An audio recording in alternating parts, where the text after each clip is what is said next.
श्री बृहस्पति नमः। प्रिय भक्तजनों, कैसे हैं आप सभी। मैं नीलम आप सभी का एक बार फिर से स्वागत करती हूँ आपके अपने चैनल प्रभु भक्ति संगीत में।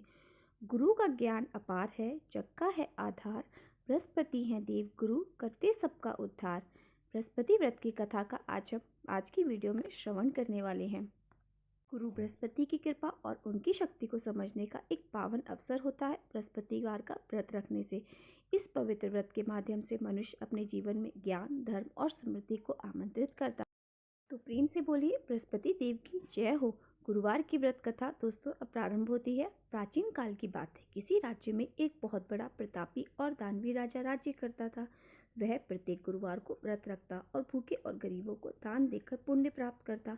लेकिन यह बात उसकी रानी को अच्छी नहीं लगती थी। वह ना तो दान देती और ना ही व्रत करती, और राजा को भी ऐसा करने से मना करती। एक बार राजा राज्य से बाहर शिकार खेलने के लिए गए, और जब वो वन में गए तो महल में रानी और दासी थी। उसी समय बृहस्पति देव साधु का रूप धारण करके राजा के दरवाजे पर भिक्षा मांगने आए। साधु ने जब रानी से भिक्षा मांगी तो रानी ने कहा कि महाराज, मैं इस दान पुण्य से तंग आ गई हूँ। आप कोई ऐसा उपाय बताएं जिससे कि सारा धन नष्ट हो जाए और मैं आराम से रह सकूं। साधु के रूप में बृहस्पति देव ने कहा, देवी तुम तो बहुत ही विचित्र संतान हो। धन से कभी कोई दुखी होता है? अगर अधिक धन है तो इसे शुभ कार्यों में लगाओ। कुंवारी कन्याओं का विवाह करो, विद्यालय और बाग बगीचे का निर्माण कराओ। ऐसा कराने से तुम्हारे दोनों लोग सुधर जाएंगे। परंतु साधु की इन बातों से रानी को खुशी नहीं हुई, और उसने कहा, मुझे तो ऐसे धन की आवश्यकता ही नहीं जिससे मैं परेशान हो जाऊं, और मुझे ऐसा कुछ कार्य बताइए जिससे मेरा संभालने में जो सारा समय जाता है वो नष्ट होता है। मेरे पास में बिल्कुल समय नहीं बचता। तब साधु ने कहा, यदि तुम्हारी ऐसी ही इच्छा है तो जैसा मैं कहता हूँ वैसा तुम करना। गुरुवार के दिन तुम अपने घर को गोबर से लीपना, अपने बालों को पीली मिट्टी से धोना और बाल धोते समय स्नान कर लेना। राजा से कहना गुरुवार को हजामत बनवा ले, भोजन में मांस मंदिरा खाना और कपड़े धोबी के यहाँ धुलवाने भेजना। इस प्रकार 7 बृहस्पतिवार ऐसा करने से तुम्हारा सारा धन नष्ट हो जाएगा। इतना कहकर साधु रूपी बृहस्पति देव अंतर ध्यान हो गए।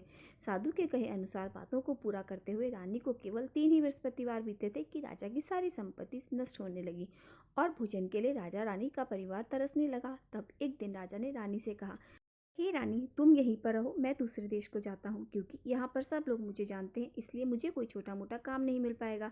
ऐसा कहकर राजा प्रदेश चला गया। वहाँ रहे और जंगल में लकड़ी काट कर वहाँ पे अपना जीवन व्यतीत करने लगा, और शहर में उसे लकड़ियों को बेचता था। इस तरह उसे वहाँ काफी समय बीत गया और उसका जीवन यापन होने लगा। इधर राजा के परदेश जाते ही रानी और दासी दुखी रहने लगी। एक बार जब रानी और दासी को 7 दिन तक बिना भोजन के रहने पड़ा तो रानी ने अपनी दासी से कहा, हे दासी, पास के नगर में मेरी बहन रहती है, वह बहुत धनवान है, तू उसके पास जा और कुछ ले आ ताकि थोड़ा बहुत गुजर बसर हो जाए। दासी रानी की बहन के पास चली गई। दोस्तों, उस दिन गुरुवार का दिन था और रानी की बहन उस समय बृहस्पतिवार के व्रत की कथा सुन रही थी। दासी ने रानी की बहन को अपनी रानी का संदेश दिया, लेकिन रानी की बड़ी बहन ने उसे कोई उत्तर नहीं दिया। जब दासी को रानी की बहन से कोई उत्तर नहीं मिला तो वो बहुत दुखी हो गई और उसे बहुत क्रोध आया। दासी ने वापस आकर रानी को सारी बात बता दी। यह बात सुनकर रानी ने अपने भाग्य को बहुत कोसा, लेकिन उधर रानी की बहन ने सोचा कि मेरी बहन की दासी आई थी, परंतु मैंने उसे कुछ नहीं बोला, और यह जानकर वो बहुत दुखी हुई। और रानी की बहन ने कथा सुनी और पूजन समाप्त करके वह अपनी बहन के घर आई और उससे कहा, बहन, मैं बृहस्पतिवार का व्रत कर रही थी, तुम्हारी दासी मेरे घर जब आई, परंतु जब मेरे मुझसे बात कर रही थी तब मैं कथा सुन रही थी, और जब तक कथा ना सुन लूँ तब तक बीच में नहीं उठते हैं और ना ही बोलते हैं, इसी वजह से मैं कुछ बोली नहीं। अब तुम बताओ, दासी वह क्यों आई थी? रानी ने कहा, बहन, मैं तुमसे क्या छुपाऊं, हमारे घर में खाने को अनाज तक नहीं है। ऐसा कहते कहते रानी की आंखें भर आई। उसने अपनी दासी समेत पिछले 7 दिनों तक भूखे रहने की बात बताई। रानी की बहन ने यह सब जानकर कहा, देखो बहन, भगवान बृहस्पति देव सबकी मनोकामना पूर्ण करते हैं। देखो, शायद तुम्हारे घर में भी अनाज रखा हो। पहले तो रानी को विश्वास नहीं हुआ, पर बहन के आग्रह पर उसने अपनी दासी को अंदर भेजा तो उसे सचमुच अनाज से भरा एक घड़ा मिला। यह देखकर दासी को बड़ी हैरानी हुई। दासी ने रानी कहा, हे रानी, जब हमें भोजन नहीं मिलता तो हम व्रत ही तो करते हैं, इसलिए क्यों ना इससे व्रत और कथा की विधि ही पूछ ली जाए ताकि हम भी व्रत कर सके। तब रानी ने अपनी बहन से बृहस्पतिवार के कथा के बारे में पूछा। रानी की बहन ने बताया कि बृहस्पतिवार के व्रत में चने की दाल और मुनक्का से भगवान विष्णु को केले की जड़ में पूजन करें और दीपक जलाएं, व्रत की कथा सुने और पीला भोजन ही ग्रहण करें। इससे बृहस्पति देव प्रसन्न होते हैं। उन्हें व्रत और पूजन की विधि बताकर रानी की बहन अपने घर लौट आई। 7 दिन के बाद जब गुरुवार आया तो रानी और दासी ने व्रत रखा और उन्होंने चने और गुड़ भी लेकर आए। फिर उन्होंने केले की जड़ और विष्णु जी का पूजन किया।